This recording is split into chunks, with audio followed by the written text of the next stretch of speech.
Welcome back to day 19 of our month-long Halloween story spookathon. If you're new to our channel, welcome to our creepy story marathon and giveaway going on until the end of the month. Stick around to the end and I'll give you details about all of that. Right now, let's dive into today's story. Halloween Pranks at SNC Plastics, written by author unknown on the SCP Wiki. October 24th. I hate this holiday. Dr. Jonathan West cleaned egg off of his card reader, swiped his ID, and entered the S&C Plastics building. Had this been any other Foundation-owned location, the jokers who had decided to plaster the site in chicken ovum, some of which smelled like it had been rotting since Easter, would have been detained. But no, instead, this was Site 87 and was in the backwoods town of, let's just call it backwoods, and people would get suspicious of kids disappearing. West nodded to the girl at the reception desk and took a pair of mini Twix bars out of the stainless steel bowl placed there. He noticed that someone had attached a note reading, "Take only 2, to the bowl, and had left a plastic severed hand in it. Cute, but everyone knew 330 was locked up in another site. Nothing like that would be here, and besides, they never decorated the site anyway. He took out his Foundation-issued smartphone, quintuple encrypted, needed at least 6 different passcodes to unlock, pain in the ass if the screen didn't respond, and checked his email. He saw the invitation to Site 87 Halloween party and automatically deleted it. After the fiasco last year, he wasn't about to go again. They'd yet to figure out who spiked the punch with E5719, and Agent Ewell still turned yellow if you got him angry enough. Ewell's used to being yellow, I'm sure.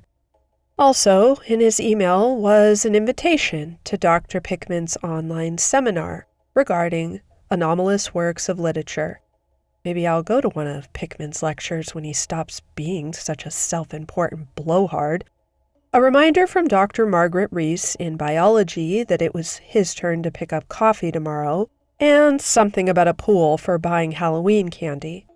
He shrugged, pocketed his phone, and headed for his office in the inanimate objects wing.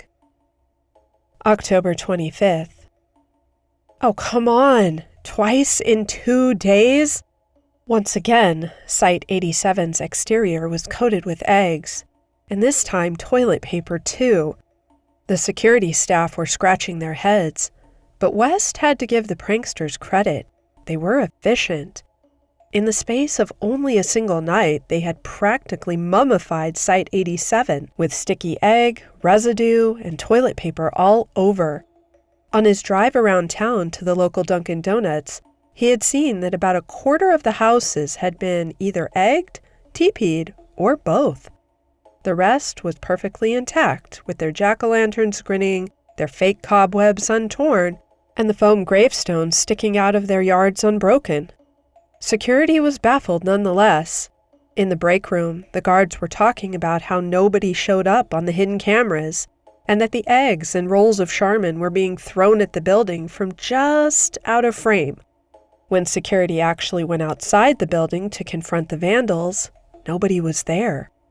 West had to admit that was a tad disconcerting, but it was security's problem, not his. West traveled to his office and spent the rest of the day alternating, looking out his window at the cleaning crew, checking his email, and attempting to concentrate on a report about E331. October 26th. Everyone was asking the same question all day. How the fuck did they get on the roof? And who the hell makes toilet paper rolls that long? A reminder to all staff was issued that all Halloween costumes based on Kidder Class SCPs are forbidden. Most of them are classified anyway. And yes, this does include sexy costumes based off of SCP-682. West sighed at the fact that they had to be reminded of that. He remembered briefly considering taking a Class Omega amnestic after seeing one of those aforementioned costumes at a party 4 years ago. 682 with tits was just wrong. October 27th. Sorry, West. You pulled the shortest straw. You gotta go buy the candy. West gave Dr. Reese a look and held up his straw for comparison to the others, sighing. Melbourne was grinning like a fool, but Reese smiled at West. Come on, it's for the kids. And don't buy all black licorice. We want people in this town to think we're not completely evil. She handed West the money, collected for the candy pool about $400 as well as an extra $50. The janitorial staff is running low on detergents. Poor Maggie, if she only knew how Johnny felt. Got it. Mind if I use your van? I worked all night and left my car in the lot. Got egged? Can't even see out of the windshield. Reese handed West her keys and nodded to him on his way out. West drove through town, noticing that there were far more houses with decorations and far fewer houses that had been vandalized. He wondered if there was a connection and remembered he had to tell someone back at the site about that. For now, he had to focus on getting the treats for the kids. Why Site 87 decided to hand out candy annually was beyond him. Something about community outreach from a supposed plastics company, and wondering what exactly was so bad about black licorice. It was delicious once you acquired the taste for it. An hour later, he drove back to the site. It was getting dark out. As he drove down a side street, he saw out of the corner of his eye a roll of toilet paper being thrown at a house lacking decorations. That tore it. He was going to find out who these little pricks were. He slammed on the brakes, took out his smartphone, and took a photograph of a toilet paper roll throwing itself at a house. And then an egg came sailing at his face. He quickly ducked back into his car and drove off, cursing loudly. I hate Halloween. October 28th. Let me get this straight, said a research assistant from the back of the presentation hall. Living rolls of toilet paper, and they attack undecorated buildings? Pretty much, West said, rubbing his eyes. But they're just autonomous, not alive. The photograph he took with his smartphone was on display on the projector screen behind him. The director of the site had approved the meeting at the last minute because, in her words, if it means we stop smelling egg everywhere, it's worth it. It explains why the security cameras didn't see anything. There was nothing to see, just toilet paper flying at the building from nowhere. Dr. Reese chimed in, and how they got onto the roof, but what about the eggs? I don't know. Maybe it's a poultrygeist. I honestly don't know. He looked at the picture behind him and sighed. I hate this holiday. Well, what can we do? Do we attempt to incinerate them? Everyone stared at the person who made the suggestion incredulously. It was the same research assistant who sank in her seat. Right. I know, special containment procedures, not special destruction procedures, just a suggestion. Well, firstly, I suppose we attempt to catch a live specimen and then attempt to, West side, protect ourselves from this phenomenon. He picked up a box next to him and opened it. It was full of foam gravestones, fake cobwebs, and chains of plastic skull lights. Right. Once we actually catch one of these things, we decorate the site.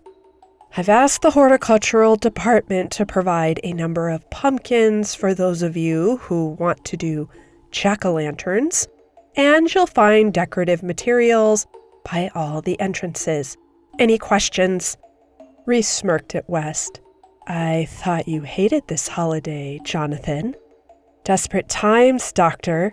Any other questions? Nobody spoke up. Right then, let's get to work. October 29th. Congratulations, Agent. You've managed to successfully contain a roll of Charmin and some dairy products. Dr. West watched the new E-Class object, E5768, through the plexiglass window. It looked ridiculous. It was a roll of toilet paper with a dozen eggs orbiting around it. Every time an egg got broken or thrown, a new one spontaneously generated itself. Dr. West was making notes on his clipboard. Ectoentropic properties, telekinetic in nature, and... What do you think, Ewell? Safe class or just anomalous item? The latter means I have less paperwork to do. Agent Ewell stood next to West with literal egg on his face. It had taken him over an hour of driving around town to capture a specimen, and then he had to grab it with a butterfly net. He didn't expect eggs to come flying out of nowhere, and now he looked like an omelet. Sir? Yes, Ewell? With all due respect, there are some times I really fucking hate this town. Could be worse. You could be assigned to active MTF duty trying to contain sapient fungus or something. I'll take the fungus over this place any day. West picked up a box of plastic vampire bats and handed them to Ewell, picking up a box of orange streamers for himself. Shut up and help me decorate. We're supposed to have the western half finished by 1600 hours. Yes, sir. October 30th. Well, looks like your brilliant theory was correct, Doctor. Not a single egg or roll of toilet paper on the building this morning. Reese held up her coffee. I propose a toast. The rest of the break room all held up invisible glasses and said, Hear, hear! West smiled amicably, running his hands through his hair. Thank you, but there's no guarantee that the events will not occur again in another year. They ain't egged us today, and that's what matters, Matterson sighed. Guess we can all get back to work now that we don't have to help scrape egg off the building. Just in time for the party, too. You going, West? Reese grinned at the doctor. I don't think so, no. This was met by sarcastic boos and hisses. Also sue me if I don't want to have purple skin and blue hair until Christmas this year, too. That was a fluke, West, and you know it. Tell that to Ewell. Even I'm going despite what happened. Come on, John, don't be a Halloweener. Eventually, after much encouragement and friendly jabbing, West agreed to go. He supposed he could always dig out that gorilla costume, even if it was a pain to breathe in. For today, though, they'd just have to put up with giving out candy to the kids who came around. They kept the best for themselves, of course. And through it all, West couldn't help but find himself smiling. It had been a long week, but it had also been a pretty good one. So what if the place still smelled of egg and there were a few scraps of toilet paper on the walls? The anomaly was contained. He was appreciated by his coworkers. And he might even get an official commendation for putting up decorations. After the trick-or-treaters were gone and most of the staff had either gone to their apartments in town or on their site quarters, he leaned against the door to his office, talking with Dr. Reese and chewing on some licorice.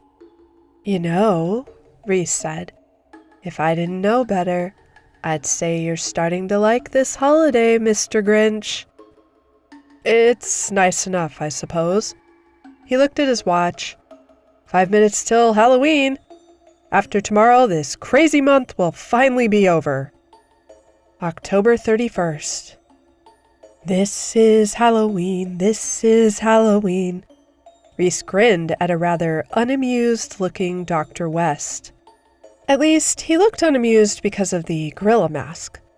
What? Not going to comment on my costume? A skeleton in a pinstripe suit? Jack Skeleton, right. I forgot you don't watch holiday movies. I do. I watched Charlie Brown's Christmas. It's a Thanksgiving Charlie Brown. But not the Halloween one, I bet. Now, come on, everyone's waiting to see the man of the hour.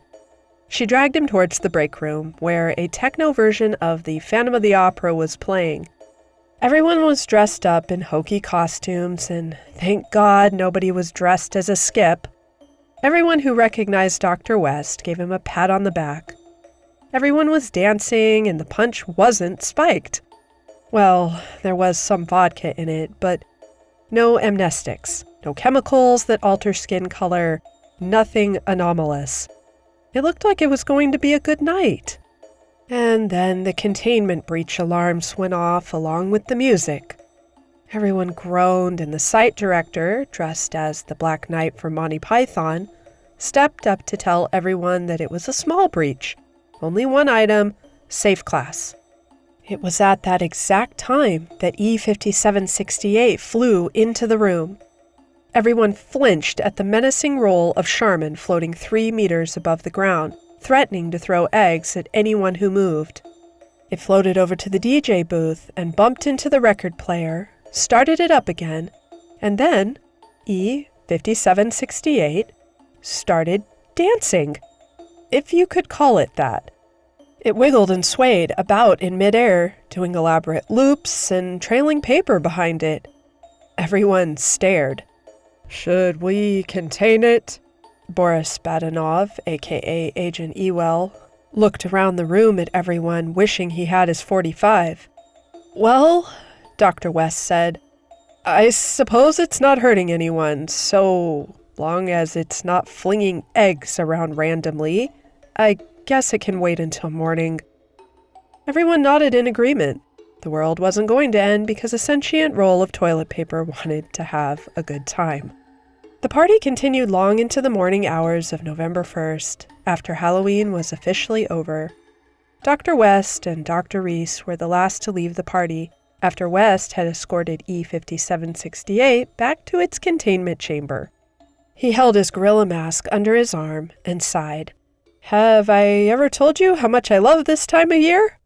Dr. Reese elbowed him in the side and laughed. Well, Rosebuds, I know this one wasn't very creepy, but I do find comical horror stories very fun as well. I'm not even sure you could consider this one horror, but I thought a little Halloween comedy would do some good. Maybe a bit silly, but entertaining.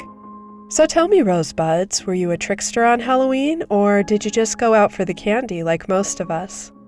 Also, for those joining us for the first time, as promised, check out the giveaway link where you can win a $50 Amazon book shopping spree and grab a free ebook copy of my newest book release called Book of Fear. That ends on October 31st, 2023 at midnight EST. All right, Rosebuds, that's a wrap. Until we meet back here again tomorrow night, thanks for sticking with me until the end. Take care and stay creepy.